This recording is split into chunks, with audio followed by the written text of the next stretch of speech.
All right, welcome to this edition of In Transit. Now, just about a day ago, Tesla released the latest version of its full self-driving software. While still requiring supervision from the driver, the software is Tesla's most advanced attempt yet at solving the autonomous car puzzle.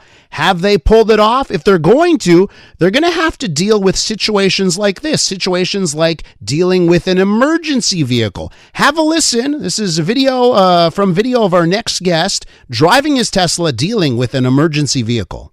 Oh, here we go. Oh, look at that. Wow. Like a boss. Totally pulled over and stopped. Yes, that was like Never a boss. did that on 13.2. So that's in the release look at notes. that. And then like a boss, it's like... That's in the release notes. It totally pulled over, honored the ambulance. That was 2 thumbs up, Tesla. Really well done. 100%. So have they done it? Have they solved the puzzle? One of the few people on this planet who have tried the software is on the line now. Chuck Cook, back on the program, a YouTuber that covers Tesla and their full self-driving software. Hi, Chuck. Welcome back to the show.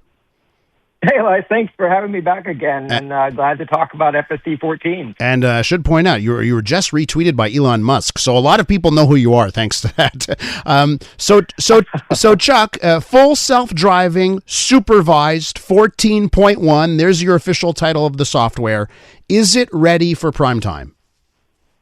It is a really good, and I would say it is the best first release of any software I've driven yet. Every time FSD makes a transition, a phase transition, like from version 11 to version 12, when they went to end-to-end neural networks, the first release, they're really anxious to get it out, and it's got some rough edges. And from 12 to 13, the same sort of thing happened. I'll say on 14, we're already at a 14.1. It is a solid release that, in my opinion, is safe for all drivers if they wanted to release it wide. There are a few little inconsistencies that are totally solvable with some braking taps and some conservative behaviors that I think can be fixed in the next 14.2 or 14.3, which is probably why Elon has posted with his team saying that it'll probably go wide around the 14.2 or 14.3 version just to get these little things polished up. And polish is a good word because it's a good driving. It could just overall be a little bit smoother. The same sort of paradigm applies to large language models when they first come out. They're not always perfect, and the teams always say it's going to get better and better and better. That's this post-training process you do to these neural networks to continue to make them better after the foundation training has been completed. Now, Chuck, I've got this software, the previous version of the software. It feels to me like it can do 98% of the driving, let's say. I don't know what the 97, 99. It can do like a decent amount, almost all the driving. The struggle, of course, is getting to the 100%, right? How do you view it? How close are they right now? What advancements have they made to get to the 100% of all driving? So you're right on the mark saying that. In the trail of nines, or the march of nines, as some people like to refer to it, it is a long tail in any sort of exponential curve. And I would agree with you, especially when you get on the highway. It really does just about everything very safely and completely changes your mindset, your stress level, and even your need for a 100% attention while driving. The things that we're missing that you don't have on your car, Elias, is the beginning and end of the drive. And if you could visualize in your mind a drive like a bell curve, low on the left, high in the middle, and low on the right, that's kind of where our FSD functionality and behavior is in the version 13 version. You kind of got to get it out on the road, and you got to get it onto the highway. And then once it does all that great stuff in the middle, at the peak of the bell curve, you kind of got to get it into a parking spot or get it into a garage or get it into your driveway at home. And those are the things that I think that 14 has brought to the forefront, where they've got the beginning and ending of drive for the first time, and it is a impressive implementation.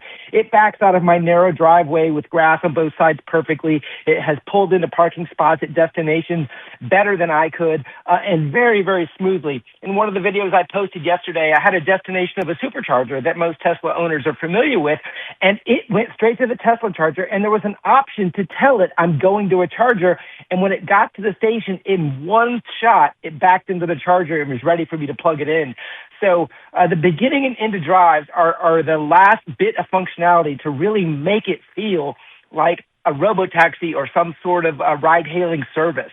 Now, Chuck, there's been debate in the autonomous car community over Tesla's strategy and the technology they're using. And I've had like researchers from universities that cover this stuff on this show before, and they have poo-pooed all over Tesla's decision to go only with cameras. They're not using LiDAR, they're not using radar, it's camera only.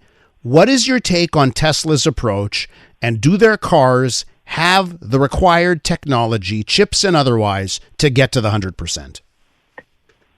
So technology is, of course, another curve. I am an advocate of the camera-only solution, but I'm a little bit of a critic of where our current camera placements are. Now, if you've bought a new vehicle, you've noticed on the Cybertruck and the new Model Y and even the new Highland Model 3, they've got a fascia camera, a front bumper camera that has a 180-degree view that is the newest camera addition to the software suite. And in version 14.1, for the very first time, if you cover that camera up, it warns you that it's obstructed, which also means the software is using it in some way. So, I do believe that on a highway and in wide open roads, the 8 camera positions are adequate. And anywhere you're able to creep up into traffic to get your B-pillar or your side cameras, the view of the high-speed cross traffic, I believe the car is completely equipped with the previous 8 cameras. In the cross traffic at high speeds, I do believe we need to continue to work on how we see that or navigate around it, which means there are mitigations to it. I don't think we need radar. I don't think we need LiDAR. A forward-looking infrared would be superhuman like Terminator that would give superhuman capabilities. So there are some sensors that could continue to make it better than a human. But Elon's point about all a human has is eyeballs means that the road system is designed for it. But we can't make the similar assumption that the resolution of the human eye is what the Tesla is currently using. The human eye has a resolution of about 50K, you would argue, 50 megapixels. And the Tesla right now is at 5 megapixels. The bandwidth that they have ability to translate that camera isn't at the same frame rate that the human eye does. So technology has a lot that can continue to make it better and better and better. But to answer your question, I do believe it can be done with camera only as we continue to iterate the hardware to make it better and better. There's certain levels of self-driving cars, like level 2, 3, 4, 5. 5 is the ultimate, the top level there. Where do you think, where's Tesla at right now? Because level 3 would allow a driver to no longer pay attention in some situations. Are we going to get there? Yeah, I believe we are. This software version, in my opinion, is the first version that is ready for level 3. And the reason I say that is they have introduced a new alert that is required to make it level 3. For the layman to understand what level 3 is, it means the driver needs to be in a seat, but they need to be prepared to take over or assist when the vehicle lets them know it needs more attention. And in this latest version, in several different situations, such as crossing a railroad track, entering a construction area, or even high-density traffic, I got this alert that said increased attention required, which to me is a alert to prepare us for level 3, which means maybe you'll be able to use your phone or watch a video or do something while you're in the driver's seat on a long drive or commute very, very soon. So I do believe we're ready for level 3 with this branch as it continues to mature. Last question for you, Chuck, and it goes to the guy at the top, CEO Elon Musk, who's controversial to say the very least. I guess the question I have is, he's made lots of promises over the years about this technology, and some people have said, you can't trust or believe Elon's promises. What's your take? Using the software and where it's at now, when Elon Musk promises something, do you believe it? First of all, I think the word promise is something you have to interpret based on how it's being said and how you're driving a team. It's a difficult decision as a leader, leading hundreds of thousands of people, to inspire them, to give them direction, to make them do the impossible. And there have been many entrepreneurial leaders over time that you could use the same analogy with that says if you don't drive your teams hard, they will never achieve greatness. And I do believe the public hears many of these things that he's using to both incentivize his team and point the arrow of progress in the right direction that ultimately have timelines that don't quite meet the initial expectations. But I think the things are continuing to evolve and get better. And it's pretty hard to say that some of the things that have been accomplished by his teams are nothing less than amazing. So I think you have to take it with a grain of salt and look at it from an engineering perspective and say, is this really achievable in this timeline or what? But the layman, I think, could easily get confused by some promises that they're hearing and thinking this is what's in black and white. Chuck, listen, we'll leave it there. I'm going to direct all of our listeners to your YouTube.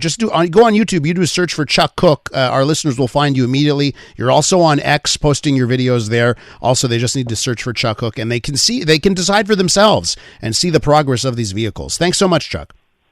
Thanks, Elias. Have a great day.